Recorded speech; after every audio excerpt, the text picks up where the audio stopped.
नमस्कार दोस्तों, मैं राहुल मिश्रा। मैं आप सभी का एक बार फिर से स्वागत करता हूं आपके अपने चैनल माई पाठशाला में। तो जैसा कि आपको पता है कि अब बारी है, सुबह के 5 बज रहे हैं और आपके करंट अफेयर्स हाजिर हैं। तो बिल्कुल तैयार हैं। आज तारीख है 30 मार्च और जैसा कि आपको पता है कि संडे आपके लिए करंट अफेयर्स नहीं आएगा, तो कल आपके लिए करंट अफेयर्स नहीं आएगा, तो अब अगला करंट अफेयर्स आपको मंडे को मिलेगा। ठीक, तो चलिए डिटेल के बारे में बात करते हैं। देखें आज सबसे पहली न्यूज़ हमारे लिए क्या है। एक बुखार है KFT, जिसे कर्नाटक में बंदर बुखार भी कहा जाता है, यानी मंकी फीवर भी कहा जाता है। अभी हाल ही में कर्नाटक में इसके कुछ मामले सामने आए हैं। तो ये अभी जो कभी कभी एग्जाम में कुछ ऐसी बीमारियों के बारे में पूछते हैं जो तेजी से संक्रामक रूप से फैल रही होती हैं।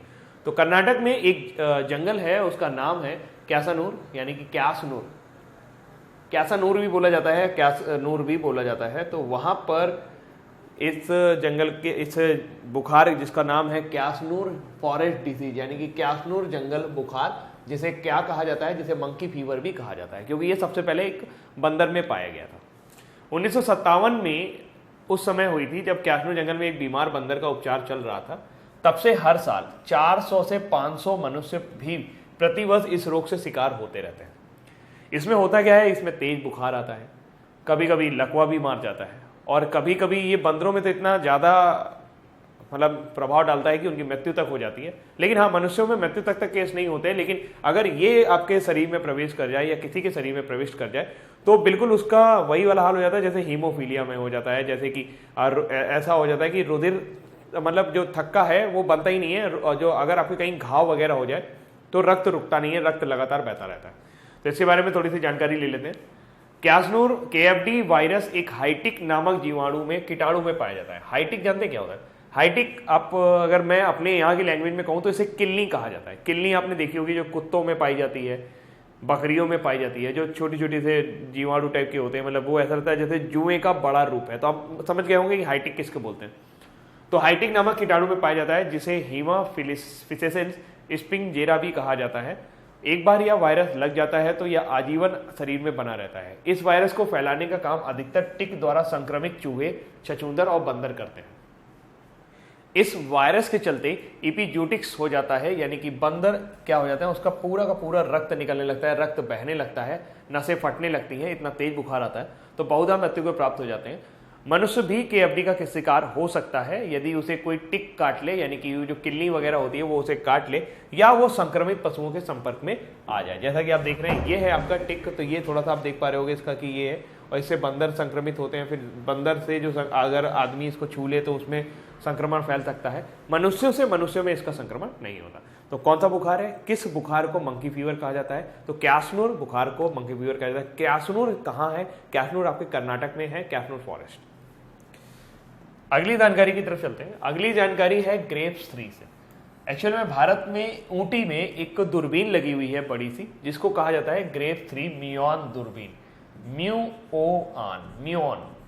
म्यूऑन एक्चुअल में वायुमंडलीय कण होते हैं जिन पर कभी कभी धनावेश यानी कि पॉजिटिव चार्ज, या कभी कभी उन पर निगेटिव चार्ज आ जाता है। तो जब भी ये किसी बादल के संपर्क में आते हैं तो अपना धन आवेश या ऋण आवेश उस बादल को दे देते हैं, जिसकी वजह से वो जो इनके ऊपर ऊर्जा होती है, इस ऊर्जा को नापने का जो एक दूरबीन है, ये इसको पकड़ सकती है ग्रेप्स। ठीक है, फुल फॉर्म देखते हैं। ये गामा रेस को पकड़ सकती है। ऐसा विश्व में पहली बार हुआ है कि ऊटी में स्थापित ग्रेप्स 3 म्यूऑन दूरबीन ने दिसंबर 1, 2014 को गुजरने वाले एक अंधड़ की विद्युतीय क्षमता, आकार और ऊंचाई को माप लिया है। जैसा कि आपको पता है कि हमारे वायुमंडल क्या मतलब हमारे सौर मंडल में बहुत सारे ध्रुवों के अंदर आते हैं। ध्रुवों के अंदर मतलब जो आप कहते हैं पोलराइज जो एटम्स होते हैं, पोलराइज जो आयंस होते हैं, उनके अंदर चलते हैं। अंदर का मतलब आप समझते हैं आंधी चलती है, मतलब एक सोलर रेडिएशन टाइप का पल्स टाइप का निकलता है।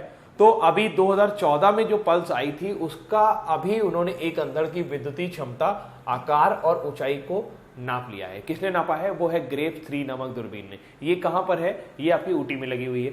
जब ब्रह्मांडीय किरणें यानी कि आपका जो सौरमंडल किरणें हैं पृथ्वी के आसपास के वायु कणों से टकराती हैं तो म्यूऑन और अन्य कण उत्पन्न होते हैं। इस प्रकार उत्पन्न म्यूऑन में धनात्मक तथा ऋणात्मक दोनों प्रकार के आवेश हो सकते हैं। जब एक धनात्मक रूप से मतलब जो भी पॉजिटिव चार्ज म्यूऑन किसी बादल से होकर गिरता है तो उसकी ऊर्जा समाप्त हो जाती है। यदि ऊर्जा की यह कमी 1 गीगा इलेक्ट्रॉन वोल्ट से नीचे चली जाती है तो ग्रेफ 3 म्यूऑन दूरबीन उसे पकड़ नहीं पाती, लेकिन अगर इससे ऊपर की होती है तो वो इसे पकड़ लेती है। ग्रेफ 3 एक प्रयोग है जो भारत में ऊटी नामक शहर में किया जा रहा है और इसका पूरा नाम है gamma ray astronomy PETA electron volt. P का मतलब है PETA electron volt energy phase 3। Grief 3 की रूपरेखा ब्रह्मांडीय किरणों के अध्ययन के लिए की गई है। इसके चलते इसमें एयर सायर डिटेक्टर तथा साथ ही एक विशाल म्यूऑन डिटेक्टर भी होता है। अब ग्रेफ 3 बनाया किसने है, तो देखिए ग्रेफ 3 बनाया है TIFR यानी Tata institute of fundamental research Pune ने, जापान के योसाका यूनिवर्सिटी ने। तो इन दोनों यूनिवर्सिटी या इन दो संस्थानों ने मिलकर ग्रेफ 3 बनाया है ताकि वायुमंडल में जो भी आपकी गामा रेज होती हैं, जो भी किरणें होती हैं, जो भी म्यूऑन्स होते हैं, म्यूऑन क्या होते हैं, म्यूऑन एक ही तरह के कण होते हैं जो वायुमंडलीय किरणें पृथ्वी से टकराती हैं या आती हैं तो उसमें पॉजिटिव और निगेटिव कण डेवलप हो जाते हैं। तो उसी की तरह एक कण है म्यूऑन और इसको पकड़ लिया जाता है। अब बात कर लेते हैं थोड़ा सा साइंस की। 1 इलेक्ट्रॉन वोल्ट ऊर्जा का मात्रक होता है। कुछ लोग इसको विभव का मात्रक बता देंगे लेकिन ये ऊर्जा का मात्रक है। 1 इलेक्ट्रॉन वोल्ट का मतलब होता है 1.6 × 10⁻⁻19 जूल।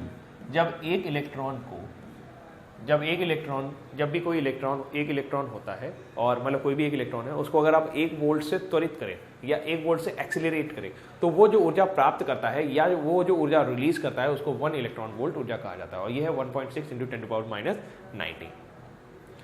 अगली जानकारी हमारी global multidimensional poverty index से है। इंपॉर्टेंट इंडेक्स है, पेपर में बहुत ज़्यादा पूछा जाता है और इस इंडेक्स में अभी भारत में गरीबी के बारे में आंकड़े प्रदर्शित किए गए हैं। भारत में गरीबी दर कम होकर 28% पर पहुंच गई है। बहुआयामी यानी मल्टी डायमेंशनल पॉवर्टी इंडेक्स। संयुक्त राष्ट्र विकास कार्यक्रम यानी कि UNDP तथा ऑक्सफोर्ड गरीबी उन्मूलन एवं मानव विकास पहल द्वारा अंतरराष्ट्रीय बहुआयामी निर्धनता सूचकांक यानी कि global multidimensional poverty index 2018 जारी किया गया है। इस सूचकांक में बताया गया है कि भारत में पिछले 10 वर्षों में निर्धनता दर 55% से कम होकर 28% पर आ गई है। यानी अभी तक 10 साल पहले तक जो ये निर्धनता दर थी वो 55% लोग हमारे यहाँ निर्धन थे। निर्धन की श्रेणी क्या होती है? निर्धन को शिक्षा, आवास, बिजली, पानी जैसी मूलभूत आवश्यकताएं नहीं मिल पाती हैं, यानी कि वो उनको क्रय करने की स्थिति में नहीं होते हैं, तो ऐसे लोगों को निर्धन कहा जाता है। ये एक इंटरनेशनल डेफिनेशन है पॉवर्टी की। आंकड़ों के अनुसार 2005 और 6 तथा 2015-16 के दौरान लगभग 271 मिलियन लोग गरीबी से बाहर आ गए हैं। वर्ष 2015-16 में भारत में 364 मिलियन निर्धन लोग थे, जबकि इससे पहले 2005-2006 में 635 मिलियन लोग गरीब थे। सूचकांक द्वारा जारी जानकारी के अनुसार कुल निर्धन लोगों में से 156 मिलियन बच्चे हैं। अनुसूचित जनजाति समुदाय के 80% लोग 2005-06 में निर्धन थे, जबकि 2015-16 के दौरान यह आंकड़ा कम होकर 50% हो गया है। इस सूचकांक के अध्ययन के दौरान एकत्रित आंकड़ों में भी बताया गया कि बिहार में निर्धनता की दर 2015-16 में सबसे अधिक थी। तो अगर आपको पूछा जाए कि पूरे भारत में जो सबसे ज़्यादा निर्धनता है वो कहाँ है, वो आपके बिहार में है। 4 सबसे निर्धन राज्यों में Bihar number 1, Jharkhand number 2, Uttar Pradesh number 3 और मध्य प्रदेश नंबर 4 में 196 मिलियन निर्धन लोग हैं। अगर हम विश्व की बात करें तो विश्व के सबसे निर्धन देशों में रखा जाता है दक्षिणी सूडान को और नाइजर को। यहाँ पर लगभग 93% बच्चे ऐसे हैं जो निर्धन की श्रेणी में आते हैं। 93% लोग ऐसे हैं जो निर्धनता की श्रेणी में आते हैं। तो भारत की निर्धनता जो सूचकांक है वो कहाँ पर पहुँच गई है, वो 28% तक पहुँच गई। कब से पहुँची है? 55% से 28%, 10 सालों के अंदर। और कितने लोग निर्धनता से बाहर आ गए हैं? लगभग 271 मिलियन लोग ऐसे हैं जो निर्धनता से बाहर आ गए, यानी उनकी आजीविका बढ़ गई है। अगली जानकारी है ban single use plastic. Single use plastic ऐसी होती है जैसे आप किसी फंक्शन वगैरह में जाते हैं तो वहाँ पे अपने प्लास्टिक के गिलास देखे होंगे, प्लास्टिक के कप देखे होंगे, प्लास्टिक की प्लेटें वगैरह देखी होंगी, उनका सिर्फ एक बार यूज़ होता है और फिर उनको फेंक दिया जाता है। और अक्सर ये कचरा धीरे धीरे जाकर समुद्र में पहुँच जाता है, जिससे समुद्र के पर्यावरण को नुकसान पहुँचता है। तो अभी हाल ही में यूरोपीय संसद ने यानी कि यूरोपियन असेंबली ने सिंगल यूज प्लास्टिक पर बैन लगा दिया है। यूरोपीय संसद ने हाल ही में एकल उपयोग सिंगल यूज वाले प्लास्टिक उत्पादों पर प्रतिबंध लगाने के लिए मतदान किया है। इसमें प्लास्टिक कचरे के खिलाफ यूरोपीय संसद ने समुद्र तटों को प्रदूषित करने वाले महासागरों और समुद्रों में उपस्थित एकल उपयोग वाले प्लास्टिक कचरों जैसे कटलरी, स्ट्रॉ, कपास की कलियों आदि पर प्रतिबंध लगाने के लिए मतदान किया है। यूरोपीय संघ के अनुसार प्लास्टिक कचरा मुख्य रूप से एक बड़ा मुद्दा है और इस समस्या से निपटने हेतु यूरोपीय लोगों को मिलकर काम करने की आवश्यकता है। यूरोपीय देश प्रत्येक साल 25 मिलियन टन प्लास्टिक कचरा उत्पन्न करते हैं, लेकिन रिसाइकलिंग के लिए लगभग 30% से भी कम एकत्रित किया जाता है। समुद्री कूड़ी में लगभग 80% से अधिक प्लास्टिक कचरा है और यूरोपीय संघ द्वारा मई 2018 में समुद्री जीवन की रक्षा की मदद करने के लिए हेतु एकल उपयोग प्लास्टिक पर प्रतिबंध लगाने का भी प्रस्ताव लाया गया था। तो ये जो आपकी प्लास्टिक है, ये अभी अगर देखा जाए तो पर्यावरण को बहुत ज़्यादा नुकसान पहुंचा रही है। सबसे बड़ी बात यह है कि आपने माउंट एवरेस्ट का नाम सुना होगा। माउंट एवरेस्ट की अभी सबसे बड़ी समस्या ये है कि हाल के वर्षों में वहाँ पर चढ़ाई करने वाले लोगों की संख्या लगातार बढ़ती जा रही है और वो अपने साथ कई सारा कचरा, टनों कचरा ऊपर पहुँचा रहे हैं। माउंट एवरेस्ट पे वो कचरा जब उनके यूज़ खत्म हो जाते हैं तो वो वहीं पर टेंट है, उनकी बोतल है और उन सभी चीज़ों को माउंट एवरेस्ट पर छोड़ के चले आते हैं, जिसकी वजह से अभी एक रिपोर्ट आई थी जिसमें ये बताया गया था कि अगर पर व्यक्ति भी वहाँ से कचरा वापस लाता रहे, यानी जितने लोग जा रहे हैं वो लोग कुछ 1 किलोग्राम या 2 किलोग्राम भी कचरा वापस लेके आते रहेंगे, तो वो भी कम से कम साल भर लगेगा, 1 साल लगेगा पूरा माउंट एवरेस्ट को साफ करने में। 200 से अधिक तो वहाँ लाशें पड़ी हुई हैं, यानी 200 से अधिक लोग जो माउंटेनियर एक्सपेडिशन पे गए थे और जो वहाँ पर माउंटेनिंग कर रहे थे। एक डेथ जोन है माउंट एवरेस्ट के पास जो उसकी चढ़ाई के बहुत पास है, वहाँ तक पहुँचने के बाद उनकी डेथ हो गई। लेकिन वहाँ ग्लेशियर है, वहाँ पर तापमान शून्य से भी बहुत ज़्यादा नीचे डिग्री पर है, यानी कि -17 डिग्री -18 डिग्री टेम्परेचर होता है, जिससे उनकी बॉडी सालों से डिकम्पोज नहीं हुई है। तो ये सब जो है ये धीरे धीरे अगर आप देखेंगे तो सफाई कहीं पर नहीं है, हर जगह पर्यावरण को नुकसान होता चला जा रहा है और अभी यहाँ पर प्लास्टिक पे बैन लगाया है। तो मेरा सिर्फ आप लोगों से यही गुजारिश है कि अगर आप प्लास्टिक का उपयोग करते हैं तो उसको कम से कम करें और जितना हो सकता है उसको अवॉइड करें। फिलहाल अभी यूरोपीय संसद ने किसने बैन लगाया सिंगल यूज प्लास्टिक पर, तो वो है यूरोपीय संसद ने। आप जिनकी तस्वीर देख रहे हैं ये रूस के सोवियत के अंतरिक्ष यात्री हैं, सोवियत इरा कॉस्मोनॉट वैलेरी बायोगस्की पासेज अवे। 1963 में अंतरिक्ष में अपनी 3 उड़ानों में से पहली को पूर्ण करने वाले रूसी कॉस्मोनेट वैलेरी बायोगस्की का 84 वर्ष की आयु में हाल ही में निधन हो गया। जून 1963 में उन्होंने पहली बार वोस्तोक 5 चालक दल के सदस्य के रूप में अंतरिक्ष में उड़ान भरी थी। वह hero of the Soviet union और ऑर्डर ऑफ लेनिन पुरस्कारों के प्राप्त करता थे। अगर हम बात करें तो जो बाकी की 3 उड़ानें हैं, ये एक बार इन्होंने 1976 में की है और अभी हाल ही में 1901 को उन्होंने की थी 1978 में। तो ये उन्होंने 2 बार अंतरिक्ष स्टेशन की यात्रा की और कहा जाता है कि इन्होंने पूरा 21 दिन यानी अपनी ज़िंदगी के 21 दिन इन्होंने अंतरिक्ष में बिताए थे। तो अभी हाल ही में किस रूसी अंतरिक्ष यात्री का निधन हो गया, तो उनका नाम जरूर याद रखिएगा, वैलेरी बायोगस्की। आप इनको पहचानते होंगे और भारत के गौरव हैं, ये भारत रत्न से सम्मानित हैं। ये है नोबेल पुरस्कार विजेता अमर्त्य सेन, जिनको अर्थशास्त्र के लिए 1998 में नोबेल दिया गया था। ये हार्वर्ड अभी तुरंत समय में, मतलब कि अभी हाल के समय में ये हार्वर्ड विश्वविद्यालय में अर्थशास्त्र के प्राध्यापक के पद पर नियुक्त हैं, यानी कि प्रोफेसर प्रवक्ता के पद पर नियुक्त हैं। तो वहाँ पर अभी इनको Nobel prize recipient Amartya Sen to be honoured Oxford University Bodley award. नोबेल पुरस्कार से सम्मानित अर्थशास्त्री अमर्त्य सेन को ऑक्सफोर्ड विश्वविद्यालय द्वारा विश्व प्रसिद्ध बोडलेनियन लाइब्रेरी द्वारा दिए जाने वाला सर्वोच्च सम्मान बोडले मेडल से सम्मानित किया गया है। मेडल उन व्यक्ति को प्रदान किया जाता है जिन्होंने बोडलियन को उनके उन क्षेत्रों में उत्कृष्ट योगदान दिया है जिन्होंने साहित्य, संस्कृति, विज्ञान और संचार शामिल है। बोडले की बात करें तो बोडले जो लाइब्रेरी है वो थॉमस बोडले ने लंदन में स्थापित की थी और ये विश्व की स्थापित होने वाली पहली लाइब्रेरियों में से एक है।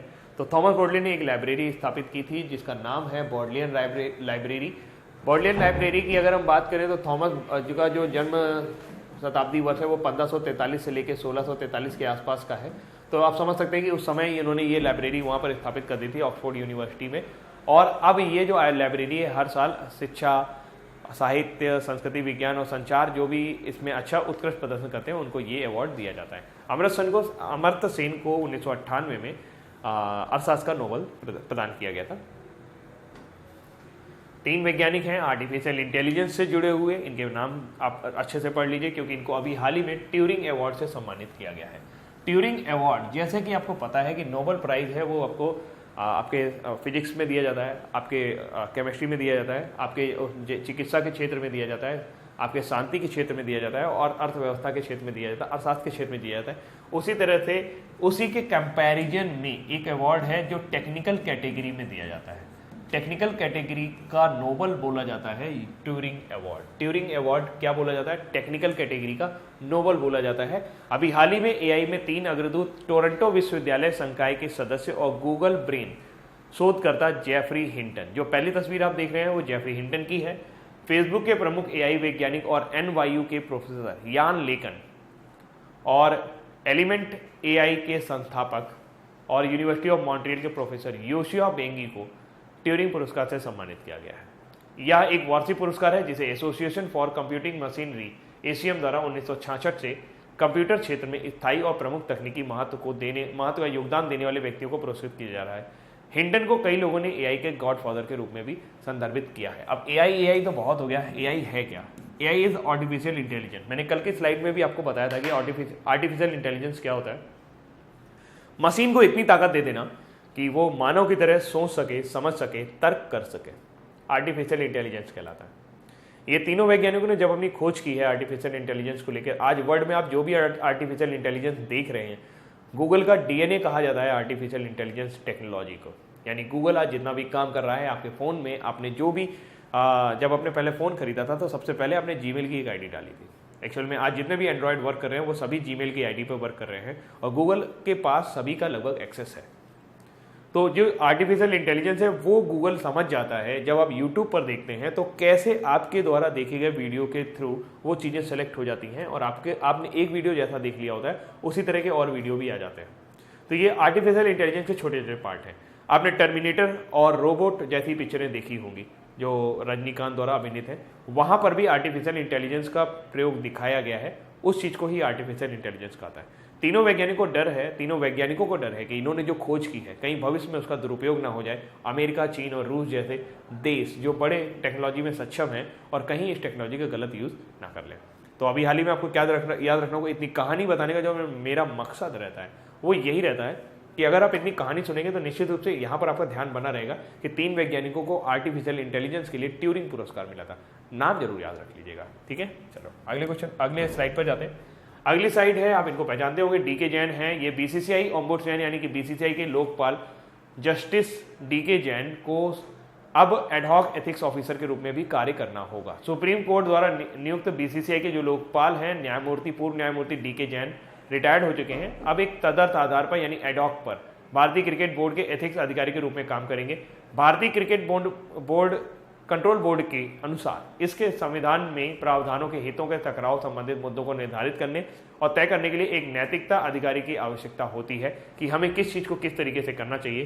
तो वो उसके लिए नैतिक अधिकारी के तौर में अभी किसको नियुक्त किया जाएगा, तो वो है बीसीसीआई के लोकपाल जस्टिस डीके जैन। इन्हें अभी हाल ही में बीसीसीआई का लोकपाल बनाया गया था। Skytrax world airport award. Skytrax world airport award में सिंगापुर के चांगी टॉप और को सबसे सिंगापुर का जो चांगी एयरपोर्ट है उसने टॉप किया है, यानी कि उसको सबसे पहला स्थान मिला है। जबकि इंडिया का इंदिरा गांधी इंटरनेशनल हवाई अड्डा जो कि दिल्ली में है उसको 59वां हवाई अड्डे का रैंक मिला है। स्काईट्रैक्स वर्ल्ड एयरपोर्ट अवार्ड्स के अनुसार सिंगापुर के चांगी हवाई अड्डे को लगातार 7वीं बार दुनिया का सर्वश्रेष्ठ विमानन केंद्र का ताज पहनाया गया है, जबकि नई दिल्ली के इंदिरा गांधी अंतर्राष्ट्रीय हवाई अड्डे को 59वें स्थान पर रखा गया है। यह सूची यूके स्थित स्काईट्रैक द्वारा संकलित की गई है, जो एक कंसल्टेंसी फर्म है जो एक एयरलाइन और हवाई अड्डे की समीक्षा और रैंकिंग साइट चलाती है, जिसमें 100 हवाई अड्डे हैं। नई दिल्ली का इंदिरा गांधी अंतर्राष्ट्रीय हवाई अड्डा भारत का सबसे अच्छा हवाई अड्डा है। 2018 में 66वें स्थान पर रहने के बाद इस साल नई दिल्ली का IGI हवाई अड्डा 8 अंक ऊपर आ गया है और वो 59वें स्थान पर पहुंचा है। तो अगली न्यूज की ओर चलते हैं दोस्तों। अगली न्यूज है आपकी फॉर्मर गवर्नर्स बुक, यानी कि आपके RBI गवर्नर हैं, भारत के 15वें वित्त आयोग के अध्यक्ष NK सिंह ने इंडियन फिस्कल फेडरलिज्म नामक एक पुस्तक का अनावरण किया है। पुस्तक को भारतीय रिजर्व बैंक के पूर्व गवर्नर और भारत के 14वें वित्त आयोग के अध्यक्ष डॉक्टर YV रेड्डी और तेलंगाना सरकार के सलाहकार वित्त डॉक्टर GR रेड्डी ने संयुक्त रूप से लिखा है। तो ये बुक है और बुक का जो टाइटल है वो है इंडियन फिस्कल फेडरलिज्म और इसके जो राइटर है वो है YV रेड्डी। YV रेड्डी कौन है? ये भारत के 14वें वित्त आयोग यानी फाइनेंस कमीशन के अध्यक्ष हैं और ये भारत के पूर्व गवर्नर भी रह चुके हैं। तो उम्मीद करता हूँ कि ये आपको डिटेल्स अच्छे लगे होंगे और आपको कुछ ना कुछ नई जानकारी मिली होगी। और अगर आपको नई जानकारी मिली है तो प्लीज़ इसे लाइक करना ना भूलिए। अभी हम चलते हैं सीधे वन लाइनर की ओर और जल्दी से वन लाइनर खत्म करेंगे। देखते हैं आज के वन लाइनर क्या है। सबसे पहला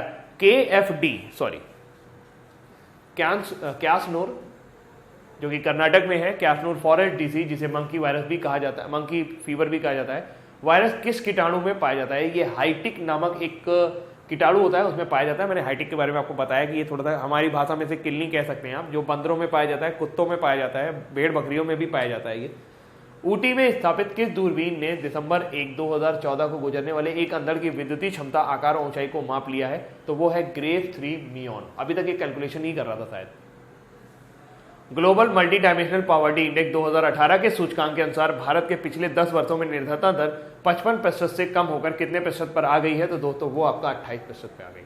हाल ही में यूरोपीय संसद ने किस एकल उपयोग सिंगल यूज वाले उत्पादों पर प्रतिबंध लगाने के लिए मतदान किया है? तो दोस्तों वो सिंगल यूज प्लास्टिक को प्रतिबंधित करेंगे और यूरोपीय संसद ने इसके ऊपर एक प्रावधान लाए हैं। हाल ही में किस रूसी कॉस्मोनॉट का 84 वर्ष की आयु में, कॉस्मोनॉट यानी अंतरिक्ष यात्री का 84 वर्ष की आयु में निधन हो गया? तो उनका नाम है वॉलेरी ब्योकोस्की। हाल ही में अर्थशास्त्री अमर्त्य सेन को ऑक्सफोर्ड विश्वविद्यालय द्वारा विश्व प्रसिद्ध बोडलियन लाइब्रेरी द्वारा प्रदान किया जाने वाला सर्वोच्च सम्मान किस मेडल से सम्मानित किया गया है? तो उन्हें बोडले मेडल से सम्मानित किया गया है। हाल ही में किसको ट्यूरिंग पुरस्कार से सम्मानित किया गया है? जेफरी हिंटन, यान लेकिन और योशिबा बेंगियो को अभी हाल ही में ट्यूरिंग पुरस्कार से सम्मानित किया गया है। क्या नाम है उनके? जेफरी हिंटन, यान लेकिन और योशिबा बेंगियो, जिसे आप टेक्निकल नोबल भी कह सकते हैं। हाल ही में कौन बीसीसीआई लोकपाल अब एक तदत आधार पर भारतीय क्रिकेट के बोर्ड के एथिक्स अधिकारी के रूप में काम करेंगे? तो उनका नाम है DK जैन। एथिक्स अधिकारी मतलब नीतियों के बारे में बताएंगे कि उसमें क्या नीतियां निर्धारण होनी चाहिए संविधान के अनुसार, तो वो सारी चीजें उसके ऊपर काम करेंगे। Sky tracks world airport award के अनुसार कहाँ के हवाई अड्डे को लगातार 7वीं बार दुनिया का सर्वश्रेष्ठ विमानन केंद्र का ताज पहनाया गया है? तो वह है सिंगापुर का चांगी हवाई अड्डा, सिंगापुर का चांगी हवाई अड्डा। हाल ही में इंडियन फिजिकल फेडरलिज्म नामक पुस्तक का अनावरण किसने किया है? तो वो आपके NK सिंह ने किया है। लिखी गई पुस्तक ये है, अनावरण पूछा गया, लिखा है YV रेड्डी ने, भारत के 14वें वित्त आयोग के अध्यक्ष यानी कि फाइनेंस कमीशन के अध्यक्ष। KFD वायरस किस कीटाणु में पाया जाता है? अब ये है आपके क्विज। KFD वायरस आपका हाइटिक में पाया जाता है, जिसे मंकी फीवर भी कहा जाता है, जिसकी वजह से मंकी फीवर आता है। ऊटी में स्थापित किस दूरबीन ने दिसंबर 1, 2014 को गुजरने वाले एक अंधड़ की विद्युतीय क्षमता, electrical capacity, size and height of storm passing through December 1, 2019 ऊंचाई का माप ले लिया है? तो वो है आपका ग्रेव 3 मियॉन। ये कहाँ लगी हुई है आपको पता है? वो ऊटी में स्थापित है। किसने स्थापित किया है? TIFR, जापान की Osaka university. Global multidimensional poverty index 2018 के सूचकांक के अनुसार भारत में पिछले 10 वर्षों में निर्धनता दर 55% से होकर कितने प्रतिशत पर आ गई है? तो अगर मैं आपको बताऊं तो वो आपका आ गया है 55% से घटकर वो 28% पर आ गई है। हाल ही में यूरोपीय संसद ने किस एकल उपयोग सिंगल यूज वाले उत्पादों पर प्रतिबंध लगाने की घोषणा की है? तो उन्होंने प्लास्टिक के कप हो गए, ये स्ट्रॉ वगैरह हो गए, जिनका आप सिंगल यूज करते हो, उनके ऊपर प्रतिबंध लगाने की घोषणा की है, मतदान किया है। सॉरी। हाल ही में किस रूसी कॉस्मोनॉट का 84 वर्ष की आयु में निधन हो गया? तो उनका नाम है वॉलेरी ब्योकोस्की। हाल ही में अर्थशास्त्री अमर्त्य सेन ने ऑक्सफोर्ड विश्वविद्यालय द्वारा विश्व प्रसिद्ध बोडलियन लाइब्रेरी द्वारा दिया जाने वाला सर्वोच्च सम्मान किस मेडल से सम्मानित किया गया है? तो वो है आपका बोडले थे उनको सम्मानित, बोडले मेडल से सम्मानित किया गया है बोडलियन लाइब्रेरी द्वारा। हाल ही में किसको ट्यूरिंग पुरस्कार के लिए सम्मानित नहीं किया गया है? तो देखिए, सबसे पहली बात यह है कि जेफरी हिंटन को किया गया है, यान लेगन को किया गया है, योशिबा बेंगियो किया गया है, लेकिन इनको नहीं किया गया। आर्टिफिशियल इंटेलिजेंस के लिए 3 वैज्ञानिकों को, जिनके नाम मैंने आपको दिखाए हैं, इनको हाल ही में ट्यूरिंग पुरस्कार से सम्मानित किया गया है। इसको क्या बोलते हैं? इसको टेक्नोलॉजी का नोबल भी बोलते हैं। हाल ही में BCCI लोकपाल अब एक तदत आधार पर भारतीय क्रिकेट बोर्ड के एथिक्स अधिकारी के रूप में काम करेंगे। उनका नाम क्या है? उनका नाम है जस्टिस DK जैन, हमारे न्यायमूर्ति जस्टिस DK जैन, जो BCCI के पहले लोकपाल हैं, अब वो एक एथिक्स अधिकारी के रूप में भी काम करेंगे। Sky tracks world airport awards के अनुसार कहाँ के हवाई अड्डे को लगातार 7वीं बार दुनिया का सर्वश्रेष्ठ विमानन केंद्र का ताज पहनाया गया है? तो वो है सिंगापुर का Changi airport. Right answer Singapore का चांगी एयरपोर्ट। और आज की आखिरी न्यूज, हाल ही में इंडियन फिजिकल फेडरलिज्म नामक पुस्तक का अनावरण किसने किया है? तो वो एनके सिंह ने किया है। एनके सिंह हमारे 15वें वित्त आयोग के अध्यक्ष थे। और जबकि ये पुस्तक लिखी किसने है? ये पुस्तक लिखी है YV रेड्डी ने। ये हमारे पूर्व RBI के गवर्नर भी रह चुके हैं और 14वें वित्त आयोग के यानी कि 14वें फाइनेंस कमीशन के प्रेसिडेंट यानी कि उसके अध्यक्ष रह चुके हैं। तो ये थे दोस्तों आज के करंट अफेयर्स, और उम्मीद करता हूँ कि आपको ये करंट अफेयर्स पसंद आ रहे होंगे, जैसा कि मैं रोज करता हूँ और रोज आपसे कहता हूँ कि ये उम्मीद करता हूँ। तो आपको आ रहा है तो प्लीज कमेंट और लाइक वगैरह करना मत भूलिएगा और शेयर करना मत भूलिएगा। तो अभी के लिए इतना ही रखते हैं और देखते रहिए, मुस्कुराते रहिए, पढ़ते रहिए। अभी के लिए इतना ही। Thank you so much, bye bye.